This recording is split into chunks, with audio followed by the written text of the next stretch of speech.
Hi అండి, అందరికీ నమస్కారం. మీరు ఎంతగానో ఆదరిస్తున్న ఫుడ్ ఛానల్ ఫ్యామిలీ వంటకి స్వాగతం. ఈరోజు మన ఇంట్లో ఎప్పుడు చేసుకునే ఒక అద్భుతమైన పొడి కట్టె పొంగలి రెసిపీని మీతో పంచుకోబోతున్నానండి. పెసరపప్పుతో చేసే ఈ పొంగలి చాలా రుచిగా సువాసనగా ఉంటుంది. ఒక్కసారి తింటే ఆ రుచి మర్చిపోలేరండి. పొంగలి పొడి పొడిగా రావాలంటే చిన్న చిన్న చిట్కాలు చాలా ముఖ్యం. అవన్నీ ఈ వీడియోలో చెబుతాను.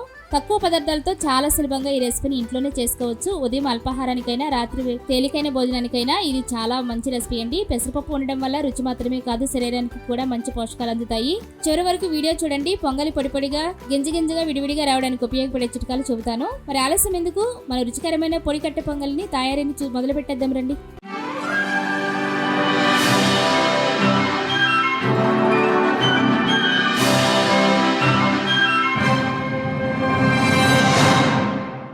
ఇక్కడ నేను ఒక అరకప్పు పెసరపప్పు తీసుకున్నానండి. అలానే ఒక కప్పు బియ్యం తీసుకున్నాను. ఈ రెండింటితో పొడి కట్టె పొంగలి చాలా రుచిగా చేసి చూపిస్తానండి. ఇప్పుడు ఒక బౌల్ తీసుకుని అందులోనికి మనం తీసుకున్న బియ్యము, పెసరపప్పు కూడా ఇందులోకి వేసుకోవాలి. ఒక కప్పు బియ్యం తీసుకుంటే అరకప్పు పెసరపప్పు కరెక్ట్గా సరిపోతుందండి. ఇవి రెండింటిని బాగా శుభ్రం కడుక్కోవాలి 1-2 సార్లు. అన్నం పొడి పొడిగా రావాలంటే కొంచెం మంచి బియ్యం వాడుకోవాలండి. రేషన్ బియ్యం అలాంటివి పనికిరావు, ఎందుకంటే శుద్ధ అయిపోతుంది. కాబట్టి మనం ఎప్పుడు వాడుకునే బియ్యమే మంచి బియ్యం తీసుకోవాలి. అప్పుడే పొడి పొడిగా వస్తుంది రైస్ అనేది. ఇప్పుడు ఈ వాటర్ని వంచేసి మంచి వాటర్ పోసుకొని ఒక పావు గంట సేపు నానబెట్టుకోవాలి. ఇప్పుడు స్టవ్ వెలిగించి రైస్ వండుకోవడానికి గిన్నె పెట్టుకోండి. అలానే ముందుగా నానబెట్టుకున్న పెసరపప్పు, బియ్యం కూడా ఇందులోకి వేసుకోండి.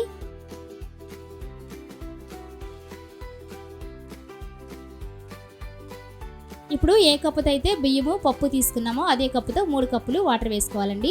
ఇలా వేసుకుంటే రైస్ పొడి పొడిగా వస్తుందన్నమాట. ఇప్పుడు ఇందులోనికి కొద్దిగా ఆయిల్ వేసుకోండి. ఇలా వేసుకోవడం వల్ల రుచి బాగుంటుంది, అలానే రైస్ కూడా పొడి పొడిగా వస్తుంది. ఇందులోనికి రుచికి సరిపడా సాల్ట్ కూడా వేసుకోండి. ఇప్పుడు గరిటెతో ఒకసారి అటు ఇటు తిప్పేసి మూత పెట్టి ఉడికించుకోండి. రైస్ ఉడికేటప్పుడు పొంగు వస్తుందండి మధ్యలో, అప్పుడు మూత తీసేసి గరిటెతో ఒకసారి అటు ఇటు తిప్పేసి గ్యాస్ సిమ్లో పెట్టి మరలా మూత పెట్టి ఉడికించుకోండి. 5 నిమిషాల పాటు ఉడికిన తర్వాత ఒకసారి మూత తీసి అన్నం ఉడికిందో లేదో చెక్ చేసుకోండి. చూడండి, నేను పోసిన వాటర్ అయితే కరెక్ట్గా సరిపోయినాయి. నీళ్లు కరెక్ట్గా పోస్తేనండి అన్నం ఇలా పొడి పొడిలాడుతూ వస్తుంది. ఇదే విధంగా కుక్కర్లో కూడా చేసుకోవచ్చు అనమాట. కట్టె పొంగలికి ఇలానే ఉండాలి, పొడి పొడిలాడుతూ. నేను ఏ విధంగా చేశానో చూసి మీరు కూడా అలానే ట్రై చేయండి, ఖచ్చితంగా కరెక్ట్గానే వస్తుంది. ఇప్పుడు స్టవ్ ఆపేసుకుని ఒక ప్లేట్ తీసుకుని ఉడికించుకున్న అన్నాన్ని ప్లేట్లోకి వేసేసుకోండి. ఇప్పుడు ప్లేట్లో వేసుకున్న అన్నాన్ని పూర్తిగా చల్లారనివ్వండి. ఇలా చల్లారడం వల్ల అన్నం ఇంకా పొడి పొడిలాడుతూ వస్తుంది. ఇప్పుడు స్టవ్ వెలిగించుకుని ప్యాన్ పెట్టుకుని అందులోనికి 1 టీ స్పూన్ నెయ్యి వేసుకోండి. నెయ్యితో కనుక తాలింపు వేస్తే చాలా రుచిగా ఉంటుందండి కట్టె పొంగలి. లేదంటే మీరు ఆయిల్తో కూడా వేసుకోవచ్చు. ఇందులోనికి 1 టీ స్పూన్ శనగపప్పు వేసుకోండి. ఇప్పుడు చిన్న స్పూన్తో వేస్తున్నానండి. ఇది సాయిపప్పు అండి, ఇది 1 స్పూన్ వేసుకోండి. అలానే ఒక 1/2 టీ స్పూన్ ఆవాలు, ఒక 1/2 టీ స్పూన్ మినపప్పు, ఒక 1/2 టీ స్పూన్ జీలకర్ర, 1 లేదా 2 పచ్చిమిర్చి ముక్కలు వేసుకోండి. నేను రెడ్ చిల్లీ 1, గ్రీన్ చిల్లీ 1 తీసుకున్నాను. అలానే ఒక 2 లేదా 3 ఎండుమిర్చి వేసుకుని ఈ పోపు దినుసులన్నీ కూడా దోరగా వేయించుకోండి.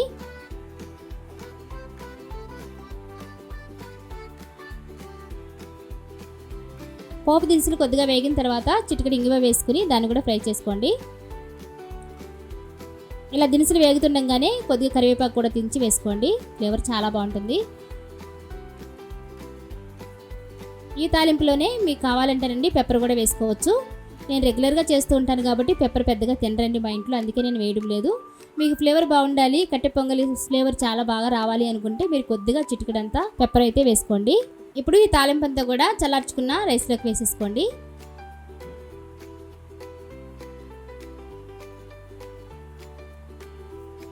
ఇప్పుడు కట్ చేసి పెట్టుకున్న కొద్దిగా కొత్తిమీర వేసుకోండి. పచ్చిది వేసుకుంటేనే బాగుంటుందండి రైస్లోనికి. ఇప్పుడు ఈ తాలింపు అంతా కూడా అన్నానికి బాగా పట్టించేయండి.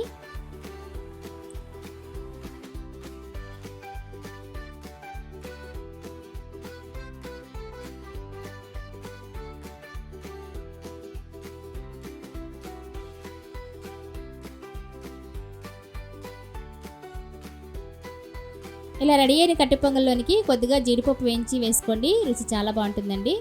తాలింపులో కూడా వేసుకోవచ్చు కావాలంటే, నేను విడిగా వేయించి వేస్తున్నాను. చూసారు కదండి కట్టె పొంగలి ఎంత బాగుందో, ఎంత పొడి పొడిగా వచ్చింది రైస్. చూసారు కదా, రైస్ నేను ఎలా ఉడికించాను చూసి మీరు అలానే ట్రై చేయండి, చాలా ఈజీగా చేసుకోవచ్చు. మీరు ఎప్పుడు కావాలంటే అప్పుడు ఉదయం కానీ సాయంకాలం కానీ ఎప్పుడైనా చేసుకోవచ్చు అండి. చాలా సింపుల్గా చేసేసుకోవచ్చు. రుచి కూడా అంతే బాగుంటుంది. మీరు కూడా తప్పకుండా ట్రై చేస్తారా? అంతేనండి, చూసారు కదా, పొడిపొడిలాడుతూ ఎంతో రుచికరమైన కట్టె పొంగల్ అయితే రెడీ అయిపోయింది. మీరు కూడా తప్పకుండా ట్రై చేయండి. మీరు కూడా ఈ రెసిపీని ఒకసారి తప్పకుండా ట్రై చేసి మీ అభిప్రాయాన్ని కామెంట్లో చెప్పండి. ఈ వీడియో నచ్చితే ఒక లైక్ చేసి మీ ఫ్యామిలీ మెంబర్స్కి, ఫ్రెండ్స్కి షేర్ చేయండి. ఇంకా ఇలాంటి టేస్టీ సాంప్రదాయక వంటకాల కోసం మా ఛానల్ని సబ్స్క్రైబ్ చేయండి. బెల్ ఐకాన్ని క్లిక్ చేయండి, ఎందుకంటే మా వీడియోస్ అని మీకు నోటిఫికేషన్ ద్వారా వస్తాయి. మరో సరికొత్తమైన టేస్టీ రెసిపీతో మళ్ళీ మీ ముందుంటాను. అంతవరకు సెలవు. Thank you for watching.